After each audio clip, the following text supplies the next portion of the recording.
Meeting call to order. Yes, good evening, everybody, into another edition of our meeting, and I request our president, sir, to confirm the minutes of the previous meeting. The previous meetings minutes were circulated, and as we have not received any observation and objection, I presume that everybody has confirmed. So I hereby confirm the minutes of the previous meeting. Thank you, sir. And today we have a very eminent guest today with us, Dr. Deepak P. Pandya from the US, and I request Rotarian Ritika Gupta to please give his introduction. Thank you very much, Rotarian Pratul Agarwal. And I am very, very delighted to have the opportunity to read the profile of Dr. Deepak Pandya, our chief guest for today, our chief speaker for today. So Dr. Deepak P. Pandya is an MD, FAAN. He's a neurologist at Hunterdon Neurology, Annandale, New Jersey, USA. He has done medical studies from BJ Medical College, Ahmedabad.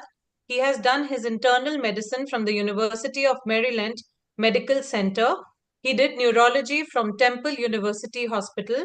He did clinical neurophysiology and epilepsy from Wake Forest Baptist Medical Center.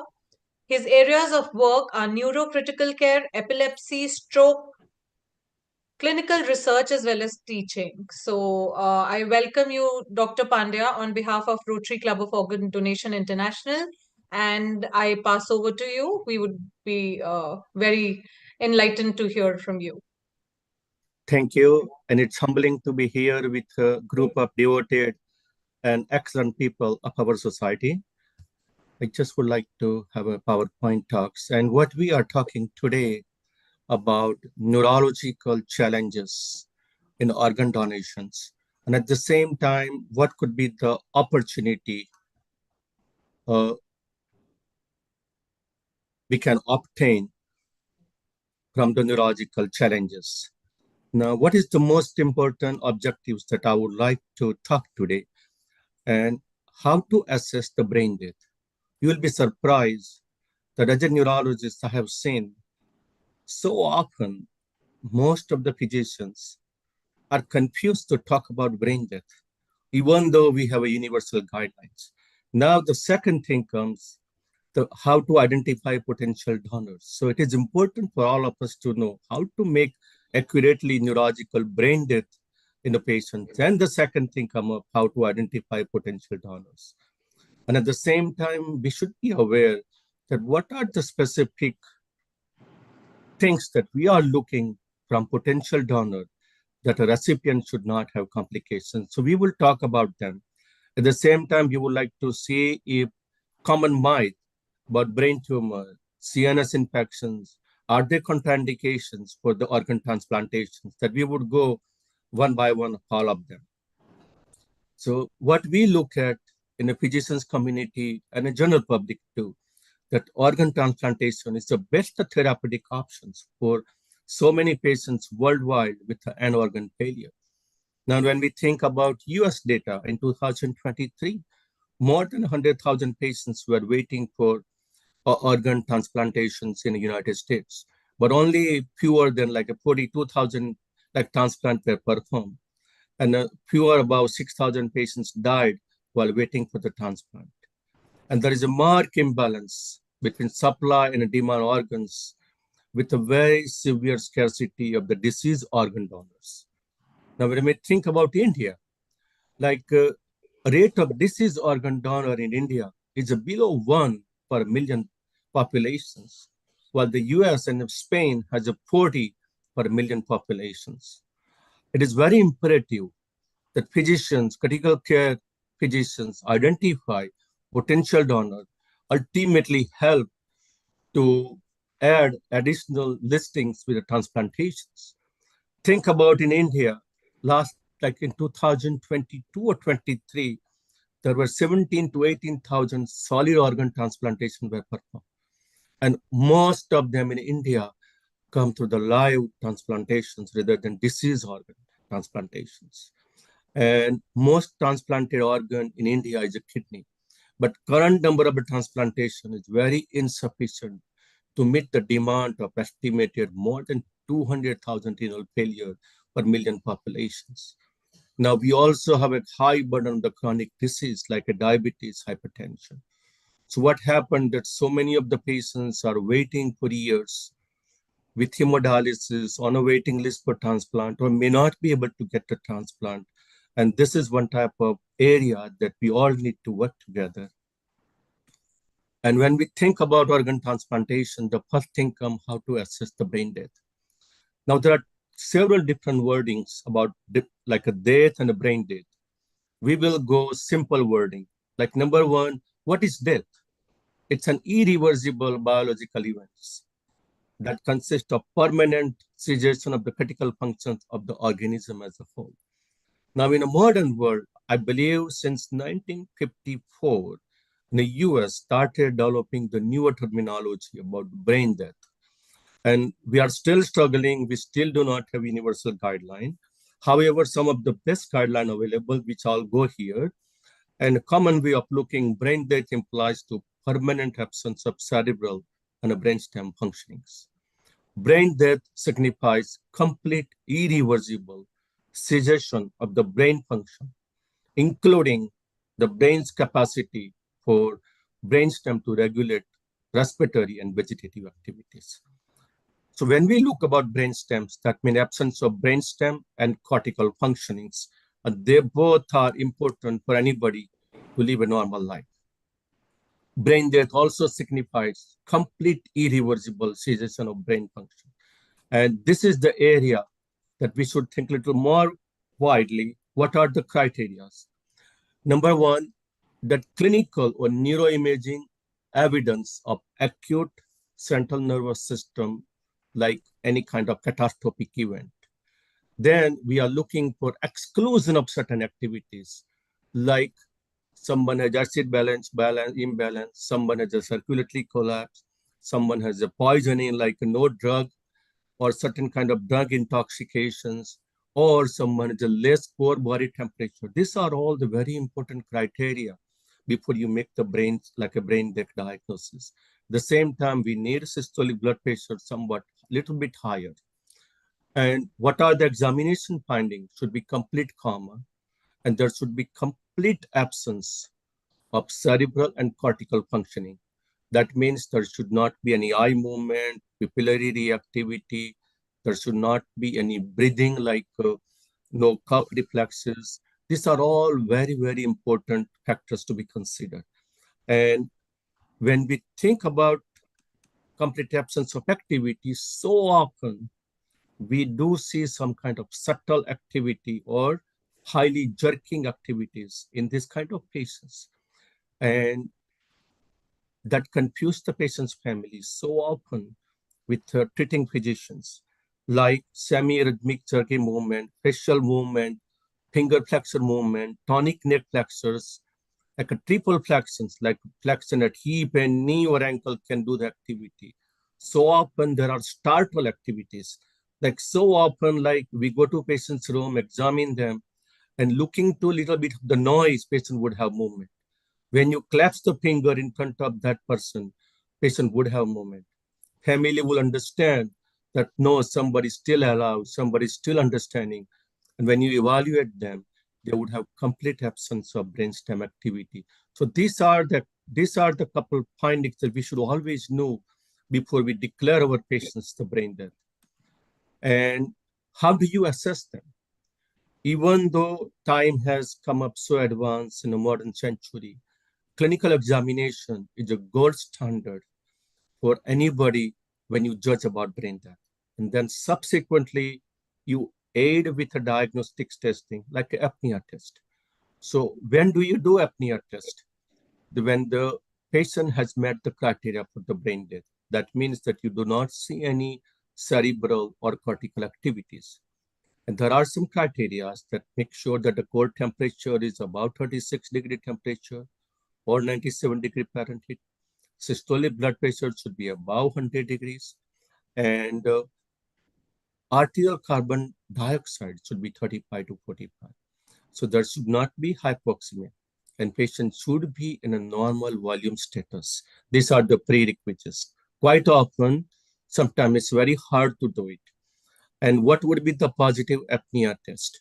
That there is no respiratory response to arterial carbon dioxide and above 60 or minimum 20 milliliter mercury greater than baseline value. Now, how do we interpret in a non-medical way? Like a living person would have a variability, reactivity, and this kind of patients usually would not have any of them. And that's how you identify that carbon dioxide is more than 20 degrees than baseline, means there is no other activity. There are several countries, and US also, the guideline has been changing that so often we consider observational period. So even though the apnea test is positive, you have to continue some observational time. And this is changing. So often different states and 24 hours is a early requirement in many states in the country. Later on, this requirement were made in the kids and infant. Like 48 hours will be infant to age 7 days to 2 months. These are the variable according to different countries. Ancillary testings can be done. However, it should not be given primary objectives before clinical examination. And they should not be used to bypass clinical examination. There are several scenarios. Someone has a severe head trauma, cranial nerves cannot be examined, or someone cannot be kept on a ventilator without neuromuscular agent, or heavy sedation is present and cannot be removed due to any reason, or apnea test is not valid. Like some patients are always a carbon dioxide retainer, like COPD, severe emphysema, or sometimes clinical examination is not reliable, or someone has a multi-organ failure. And sometimes we also wanted to shorten the duration of observational period. At that time, ancillary testing can be done. Now, what are the ancillary testings are gold standard? Unfortunately, no current available test for the brain death meets all the criteria. However, cerebral angiography, we consider could be probably a best gold standard. It is very invasive, can be inaccurate in several cases if they have hypotensions, or someone has a severe head trauma, surgery, or ventricular drain. Under these circumstances, we should consider some other testing. Brain blood flow, like absence of blood flow in the brain, generally accepted guidelines that we can consider. How we interpret them as a complementary findings with the clinical examination. And a transcranial Doppler is a safe, non-invasive, inexpensive, can be done at a patient's bedside. However, it has limitation because they are done by human. It is variable. They are also agent dependent. And that's why we may not be using them as a final confirmatory testing. Most of the places, nuclear medicine testing, like a SPECT scan, which one of the radio tracer uptake in a vascular territory, which may have a superiority compared to other agent. And how do you look at them? That you can look at the top images, that they all have a normal blood flow. And when you look at the bottom images, all three of them, that they do not have any blood flow. We so often we use them as a hollow brain sign or bright light sign. And when all these bottom sequences are consistent, that patient may be brain dead. What about checking for the organ donation criteria? So Glaxo-Coma scale should be less than a 5 without sedation. Glaxo-Coma scale is developed easy to identify patients' consciousness, where they are. 3 usually is maximum comatose patients. Brain death examination is considered that clinicians are thinking that patient does not have any chances of survival. Patient meets the criteria for the brain death. And withdrawal of life support is even considered, or other options, or do not resuscitate, or comfort care is also considered. And so often families bring in topic for organ donations. Now, what we always consider as a critical care setting, that we never speak to patient's family that you should consider organ donations. What we always have organ procurement organizations to come, and coordination and coordinator team usually initiate all the communications with the family to avoid any miscommunications. And they usually get the authorized consent and plan for the withdrawal support. And usually they request 24 hours to prepare the donation after circulatory death. And family wants to withdraw care sooner than sometimes could be in a few hours. Clinical criteria for potential disease organ donors, like initial screening should be, what's the age of the patients? Is the patient currently on ventilator? Why? If there is not on ventilator, then patients cannot be considered candidate for the organ donation. Does the patient have any active malignancy or history of malignancy? Are the brain death examination planned? Is the family ready to withdraw the support? Some of the immediate contraindication, age greater than 90. However, there are several literatures did report that even at the age of 90, the patients were considered for the liver transplantation. Somebody is not on a ventilator. Someone has an active metastatic cancer. Someone has an active hematological malignancy, history of active melanoma, or history of CJD, Creutzfeldt-Jakob disease, which is like a mad cow's disease. Usually they are not considered candidate for organ donation. So clinical critical criteria like malignancy, generally history of past malignancy or current malignancy is not an absolute contraindication for organ donation. CNS malignancy, like a primary CNS malignancy, are considered to have a low rate of metastasis. And patients with non-metastatic primary malignancies can be considered for organ donation. 3 years before, there was a clinical trial published in the Journal of American Medical Association, JAMA, and they identified and collected all the data for primary brain tumor. And they considered that those who are recipient did not have significant effect in the quality of life. There was no transmission. So usually primary brain malignancies are not considered contraindications. So often we misdiagnose them.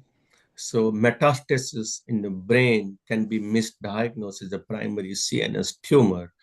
And this kind of patients are poor candidate.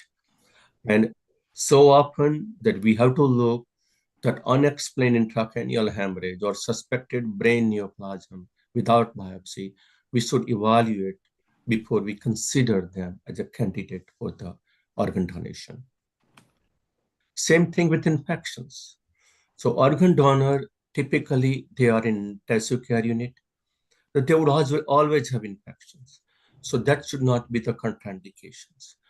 And any bacterial donor infections, those who are treating with appropriate antibiotic, are not considered candidate, like not considered contraindications for organ donations. What about meningitis? So bacterial meningitis treated with appropriate antibiotic are not a contraindications for organ donations. So there are no current guidelines to say how long we should continue. The recent published paper says that treating 24 to 48 hours of IV antibiotic should be enough, and recipients should have IV antibiotic regimen for 5 to 10 days. So we should be aware as a clinicians that any meningitis patients, any infections, we should not turn down for organ donations. We should continually identify, search to see what could be done so someone could be a better candidate for the organ donations. And advanced directing antiviral agent. Now this is little bit advanced topic, that someone has hepatitis C, someone has HIV, we should still not consider absolute contraindication. We should evaluate that. Like they can be treated and recipient can do well. So we should go case by case. Like HIV positive patients with undetectable viral load and CD4 counts are greater than 200 have been undergone kidney the liver transplantation successfully. Historically, the donors were always HIV negative. However, transplantation of HIV positive decreased donor kidney into HIV positive recipients have been also reported to be safe and effective. So what are the challenges and opportunities with those things? That when you think about neurological cases, we should never think that what are the contraindications. We should always find a reason someone can be indicated for organ donation rather than someone is not indicated. Okay? And it's a therapeutic option for many patients with end-stage organ failure. Now, I was reviewing some of the literatures, and so often we were worried about complications with the recipient. The way we look at it, that some complications in a recipient, and we are not doing it, and they are waiting longer and longer, and they die without transplantation, could have more devastating complications rather than finding a reason for the safe transplant, finding a reason to have a safe donor for our recipient could be much better, because there is a big imbalance between supply and demand of this organ. And that will continue to do so unless we find a reason to find appropriate candidates. And it is very imperative that every critical care physicians, every person in a society, that we understand the meaning of organ donations and transplantations that saves the life. We need grassroots of work in India, everywhere, because India has more living transplantations compared to deceased transplantation. Most of the transplants come in India from the families. It is to be said that we are not the worst in a living transplantation. Turkey, Israel has a more living transplantations compared to India. In 2019, 88% of the kidney transplant, 77% of the living transplant in India were done from the living donors. In the US, totally opposite, 70% of the organ donations are from the deceased, and 65% of these are neurologically by disease criteria, which are referred to as a brain death. So neurological challenges can be used as a major part of effective communicating strategy with a family member. And we also need to continue. We should make it this as a national way.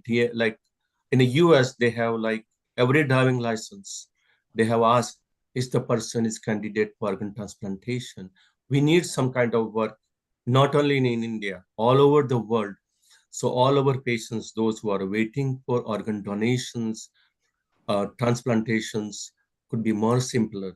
And some of the conditions, instead of being scared, we should always find a reason.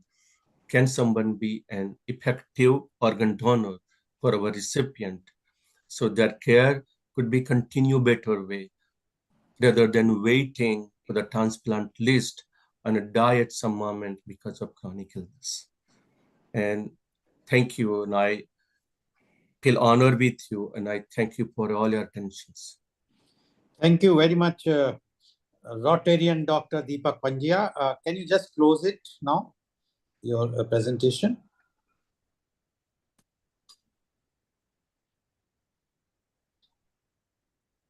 Yeah, thank you very much, Rotarian Dr. Deepak Pandya. And I would like to inform all our members that Rotarian Dr. Deepak Pandya is our charter member of Rotary Club of Organ Donation International. He's a renowned neurologist in USA, New Jersey. I had a privilege to meet him, and we had a discussion about organ donation. And because his schedule is so busy, that's very difficult, and I could get him, I think, after 1.5 years to be present on our this Rotary meeting. Rotarian Dr. Pandya, you have raised a few very important things. But first, I would like to say a few things. Like you have mentioned about USA, that so many people are still waiting. And you have given a figure of about 6,200 people odd who died last year for want of organs. If we compare it with India, the figure here says, that is not my figure, it's a figure of the government of India, that more than 5 lakhs people are dying. I can understand that the US population is almost 1/4 of India. So if we multiply 4 also with 6,200, it is not even 25,000. So 25,000 versus 5 lakhs plus, it's a vast difference. That is one thing. Secondly, I would like to know that whether in US you have the same brain dead declaration committee like in India, where we have 4 eminent doctors who examine the patient first once the patient is likely to be declared as a brain dead, and secondly, after that, if they feel yes, he's going to be a potential brain dead, then they issue the first brain death certificate, and then after minimum gap of 6 hours, they again visit the patient, they again do the examination, and if they feel that now this patient will never regain the consciousness, then they give the final certificate of brain death. Is the similar system is in existing in US, or is something different? Now they have somewhat different like a system, and it is different like in every state. But how we work here in New Jersey, and I believe it's the same in North Carolina where I worked before, or Pennsylvania, that there is a less burden on a physician, that ICU nurses, when they realize that there is a communication of end of life is coming between physicians and families, they activate like a sharing network protocol. So they already call the sharing network. There is one patient here that we are in a process of communications about brain death. So someone from the sharing network already comes to the intensive care unit to watch the procedure to see where they are. So that saves the time. Number two, when there is a effective communications, if patient is DNR, then there is no need to wait for the further delay. Like you can go appropriate procedures and deal with patient's family in an effective communications way and a sharing networking. If there is no such kind of will or anything, no advance directive, then 2 physicians can declare the patients after all the testings and evaluation if the patient is brain dead. And then sharing network usually take over in with the supervision of intensive care unit physicians, and they go further with organ donation procedures and recipient procedures according to the state protocol. So, but like in India, they say that until unless minimum gap of 6 hours, until unless the doctors will not, team will not revisit and again re-examine, they will not declare the patient as a brain death. So in USA, according to you, there is no nothing like that. Once the physician and the other doctors examine and they feel that there is a brain death, they immediately declare the brain death, the patient, or they wait for some time. If the ancillary testing is not done, then you have waiting time of 12 hours. Like it's depend upon some states has low, or sometimes the patient's family do not want like to wait longer. But if the ancillary tests are done, then you may not need you may not need to wait longer.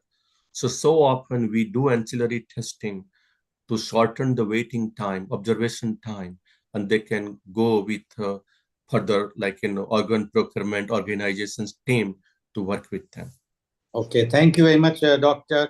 And as you mentioned about the driving license, in India, few of the states have already started the same process of issuing asking the potential driving license holder to have whether they would like to be that organ donor or not. If yes, then they put it in that driving license. So thank you very much. Now I'm opening the floor to all our members, one by one, who would like to ask the questions. They can either raise the hand. Yes, Dr. Monis. Dr. Pandya, a beautiful presentation. Just love the way you Thank you. Just handle the entire thing of brain death. With respect to the ancillary tests, you mentioned one is an angiogram, one is a TCD, and a nuclear medicine. Do you guys also do an EEG, like an electroencephalogram? We do quite often, Right. but we do not use it as a major determinant ancillary testing because it has to be done in a certain way. You have to have certified technologies. And when they are in an intensive care unit, so often you see environmental artifacts on EEG. So often you will see so many disturbances. So usually we do not use as a main tool for neurophysiological testing. Like when you brought up the EEG, so often we do like a evok potential, like a somatosensory evok potential. Right. I have done, and we published one of the research on absence of like a cortical response on evok potential. So often they are not reliable. So often they are operate dependent, and that's why we don't use them as a main modality as ancillary testing. That's very interesting. And one very interesting point which Dr. Pandya raised was, I mean, the nurse is actually empowered to start the brain death proceedings in the critical care unit. That's a very, very beautiful thing and a very strong statement, sir. Because in India, what happens is, the doctors are there, and then like a president, Rotiri Lal Goel just said, we've got like two separate teams of doctors coming in an interval of 6 to 12 hours and trying to do those repeated tests, apnea test and ventilator and pupillary thing and checking the cranial nerves. And if that seems negative, then you declare brain death officially. You know, that's the protocol with respect to the state organ transplant unit. That's what we have in India. Like what you mentioned, it's clear, like so often here we see the same issue, like so some of the different culture people, like they have like from wide variety of countries, they come and someone is a brain dead. And you already found everything, that patient has a complete signs, like all the signs of brain death. You disclose to the family. We face the similar problem here with the physicians, patient's family. And a state law protects the physicians that, well, someone is brain dead, you take away life support, you do this, you do this.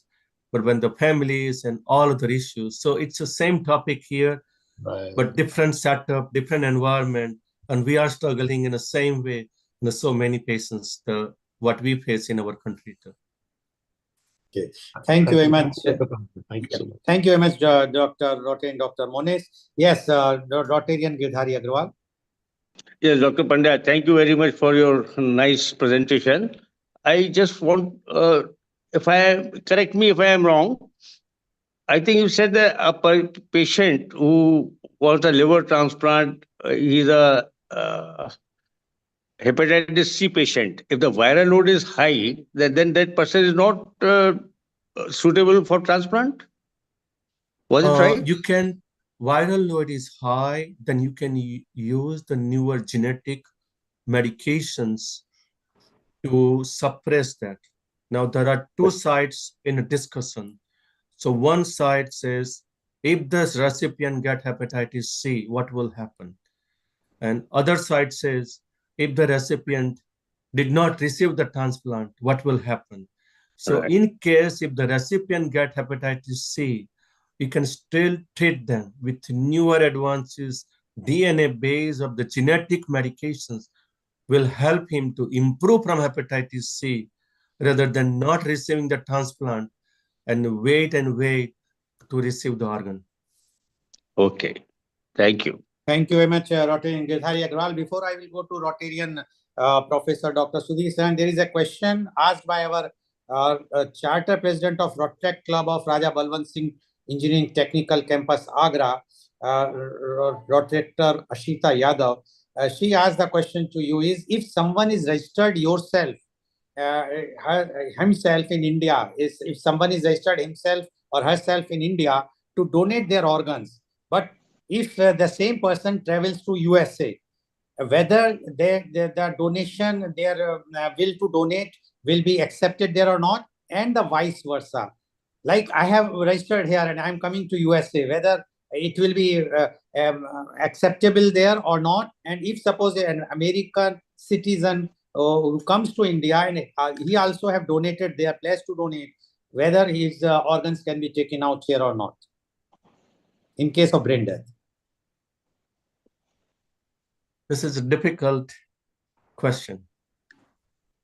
And there are several literature in the US came that so many of foreign medical tourists, when they come to India, and there are some, I believe, countries changing the law slowly now. They can get organ donation in India, maybe because of so many reasons, so many private institutes, so many different things. In the US, if any foreign medical tourists come, we'll have organ donation. Based on my judgment, there is a list, and I do not know that there is a national list of organ, like a waiting list for the recipient. I do not know would it be possible, or I do not know this answer for the US. Based on my understanding, they have a central list, and none of physicians or any authority can favor anybody on over other people. I do not know whether there is such kind of things that existed in the US. Dr. Pandya, I think you are just confused about this particular thing. Her question is as a donor, not a recipient. Not recipient, yes. In India also, you cannot change the list. We also have the wait list.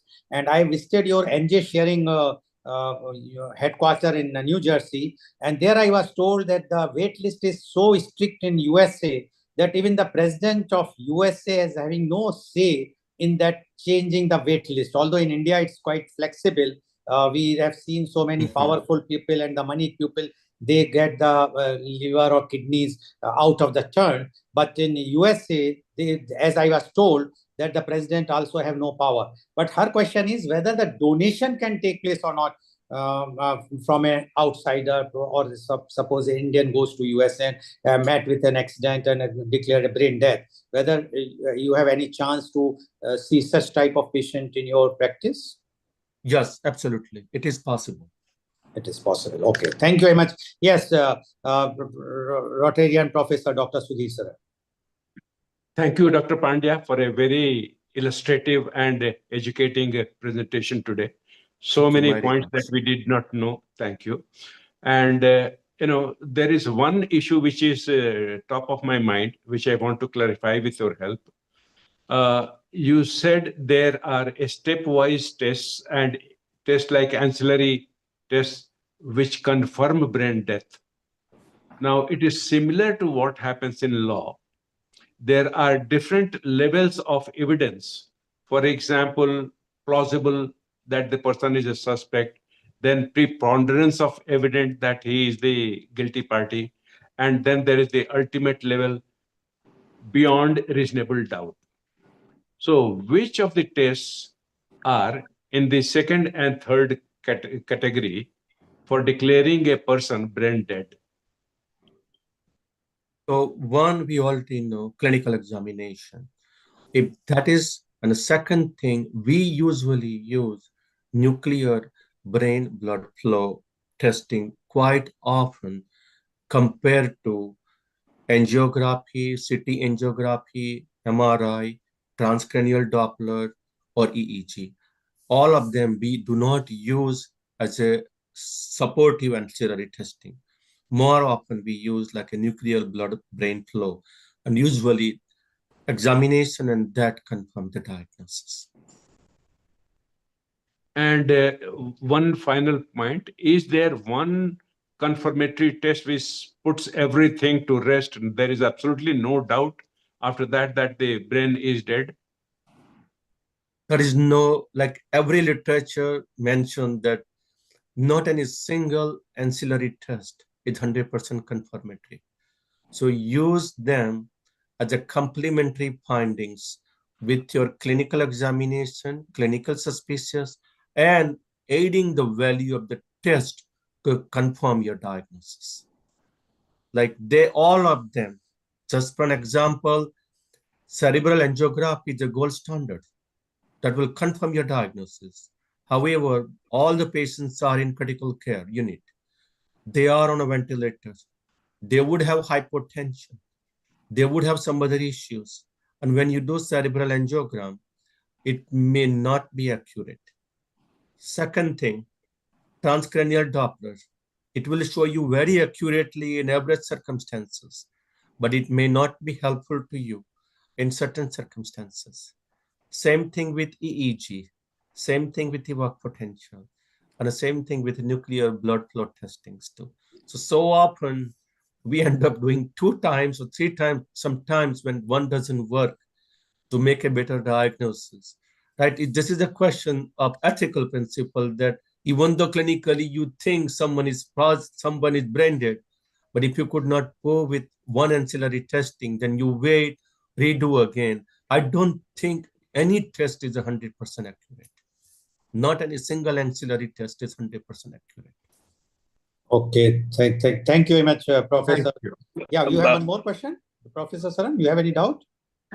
I had just one. Yeah. That in statistics, we have a system where we use multiple tests and they all keep on improving my certainty level. Yes. I agree with you.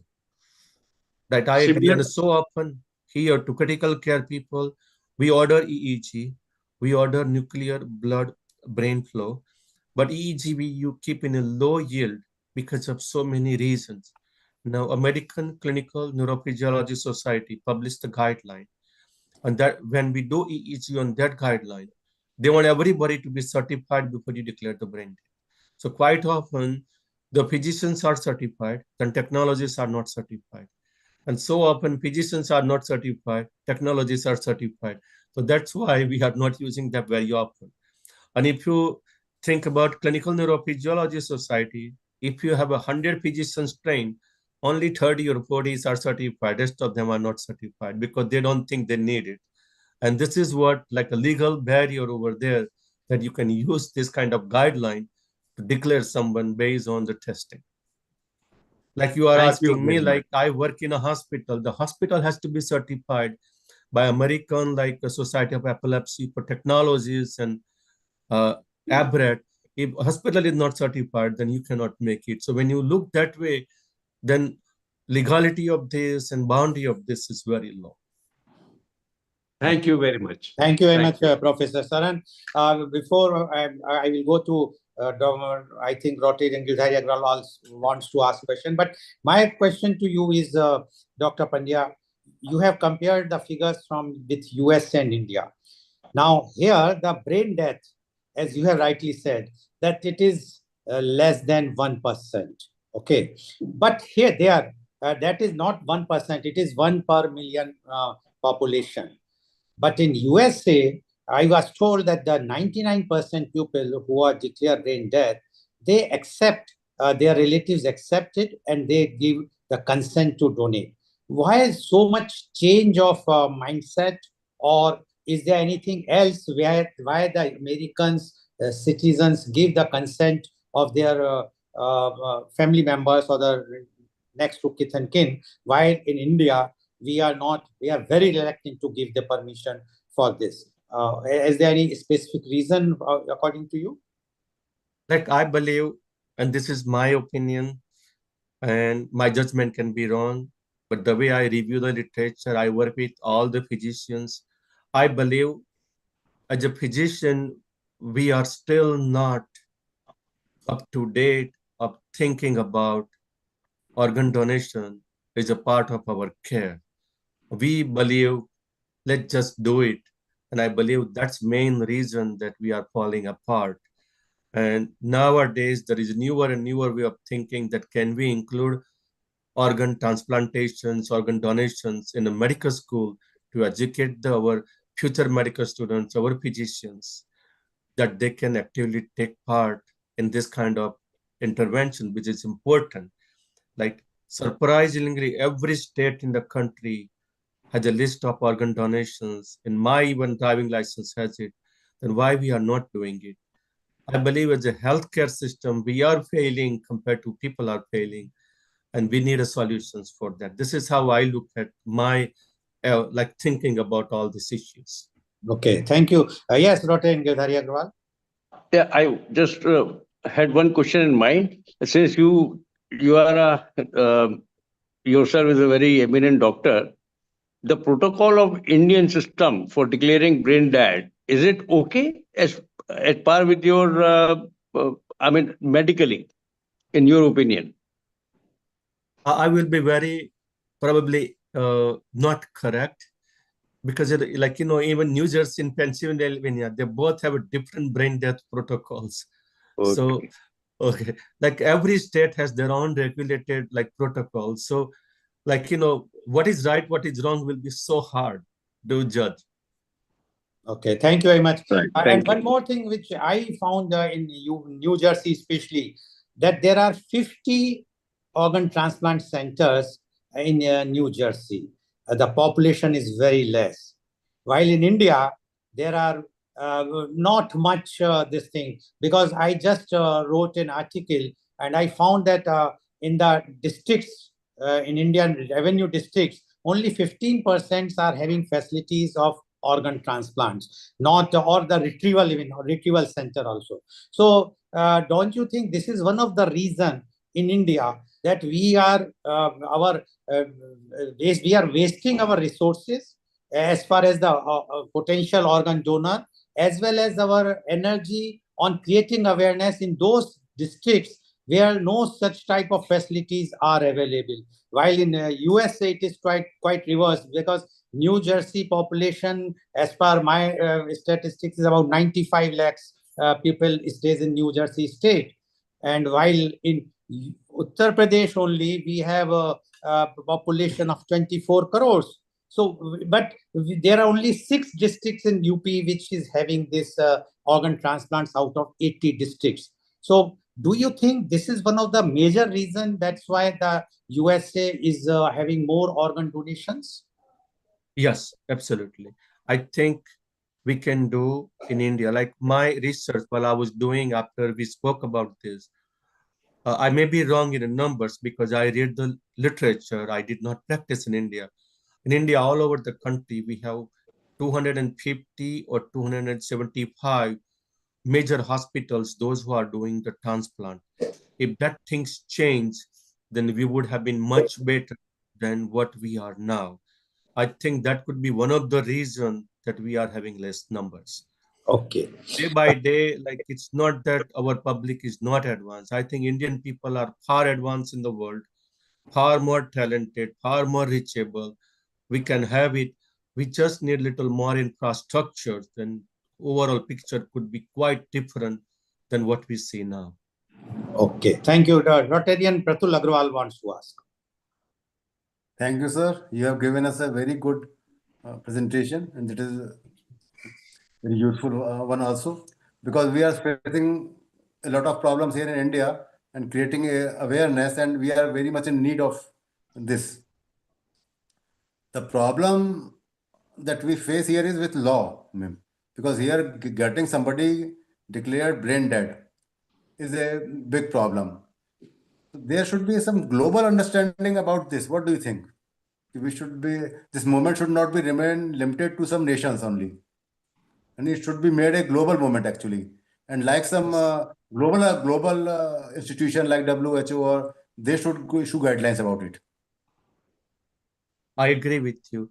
But if you look at contradictory pictures, US has maximum awareness, Spain has maximum awareness, and 1 million people, only 40 people are doing the organ donations. Same thing in India. So if you look at all, it's like a human way of looking. Even though we have maximum awareness, we don't have quite satisfactory result. We think that India doesn't have awareness. I think that's the wrong way to say. We have a problem. Like, it's a difficult call. I think it's a global awareness. There should be global movement all over the world. We should have the same way. And we all should be united together to take care of this, because there is no end of this war, and there is no end of communications and questions. Problem would be there how you are doing wonderfully, even with the limited resources. In fact, like I think that India is doing the best, whatever available we have it, and we are doing it compared to they have everything here, and we are still not impressive compared to other countries. Dr. Pandya, thanks for giving compliments to India, but the statistics are different. Here, 84% people are not heard the name of organ donation. These are the statistics, data, and only out of 16%, 9% are those who in themselves or their families or their friends or relatives suffered from organ failure, and 7% are those who have got the awareness with the efforts of NGOs like Rotary or others. Otherwise, 84% people have not even heard the name of organ donation. Whatsoever they have heard is about the eye, cornea, or blood donation or the body donation. So this is the one fact. Secondly, as Rotarian Pratul Agrawal mentioned about a global thing about WHO, I think as an Indian, first we should unite, we should create a movement that India should have the same policy all over India. There are many states, few of the states, I will not say many, but few states who have not yet adopted the brain death declaration thing. This until because the health in India and like in USA is a state subject. And until those states will not give the consent, there will be no brain death declaration and no organ donation are taking place. Several, I will give you the list if you want. So first, we must all try to create the awareness in India. Then we can think of a global thing. And there are two systems which Dr. Pandya, you might be knowing that in India we have a opt-in system which is also prevailing in USA. While in UK and Europe, this system is opt-out system. And the figure, if you see the figure of UK, last year they have only 432 casualties, death for want of organ. The population is, yes, in comparison to India, 1/20th. Again, multiply 20 with 432, not even 10,000. So there's the change. First, we have to change our own system in India. Then we should try to, because otherwise they will say that you will become a luggage on us.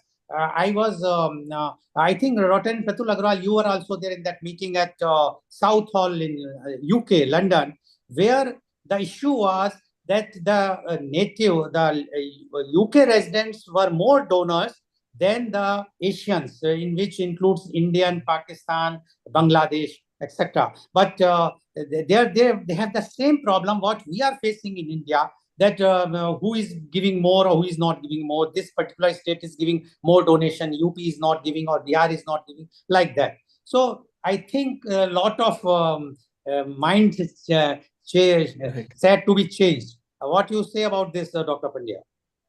No, I agree with you. Even surprise observation in our country, women are more organ donor compared to men. And we have so difficult to understand all these different statistics and variables. In India, 80% women are the donors, and unfortunately, only 19% are the recipients. This figure I gave at the Rotary Club of Leicester, UK, and their members, all members except 3 were UK citizens or the Britishers, and they were making face to me. So I gave a figure. I said, okay, yes, we are quite poor in this, but UK conditions are also not that good. 55% women are donors and only 40% are recipients. No 50-50. I don't know about right now about USA. What is the figure there? If you have any idea, please enlighten us. No, I do not know that number. Okay, okay. So I will definitely do this research for that. I'll get it. Okay. Yes, I think Rotarian Ritika also wants to ask a question. You don't want. Anyone else wants to ask a question? Please raise your hand. Yes, Rotarian Hemlata Bhandari. Yeah, good evening, sir. Dr. Deepak Pandya has given a very enlightened session. Sir, just I want to know about the neurological complications, sir. How you are dealing with the transplant recipient face risk of infection, seizures, and cognitive issues. And not only this, how we are giving the neuroprotection also for that. I don't think in India it is happening. That's why I want to ask this. I apologize to you. Can you make a little more clear the question? No, actually, that neurological complications are there, no? Like transplant recipients face risk of infections, seizures, and cognitive issues also. For this, how you are giving the neuroprotection, like research into preserving organ quality during that storage is vital?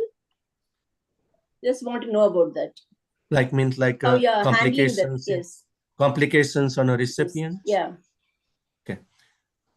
So we like you divide them into 2 different areas. One is immediate complications. Second one is a delayed complications. And the third one is the remote complications.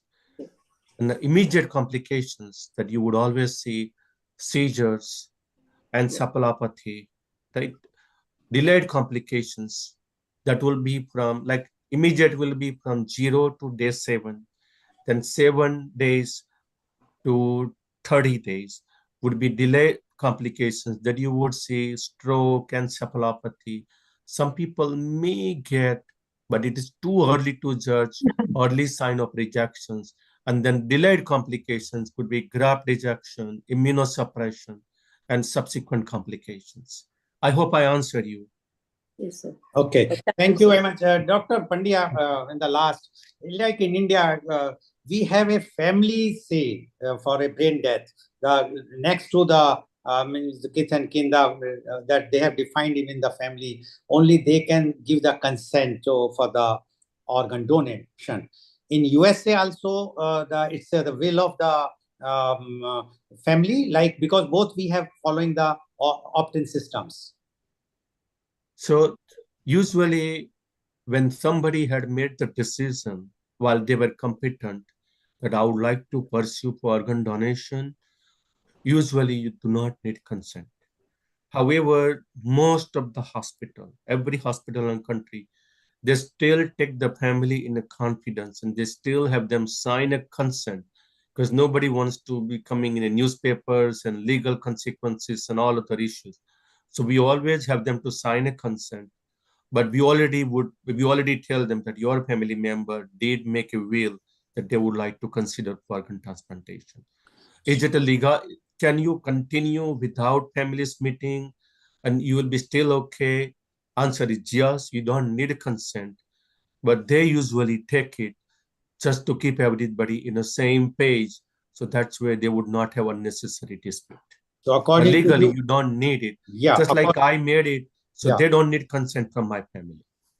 So according to you, it's a legal will. If you just sign in, unless you will not sign out, it is the organs belongs to the government or the state, and they can take it. But generally, they take the consent because of any legal problem. The signatures were not mine or somebody else's signed on my behalf or something like that. Okay. And also, this is like an end of life issue. And end of life issues are always complicated and multifactorial and multicultural ways. So it's better to keep everybody with same page without making any disputes.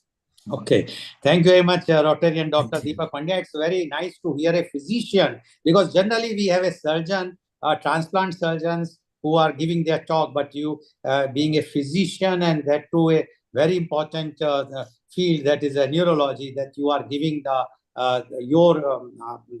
your views and expertise about this particular, and that is very important to declare somebody as a brain death, what are the challenges, what you are facing, and how we are doing in India. Thank you very much. Over to you, Rotarian Pratul Agrawal, if there is no other question. So over to you, Dr.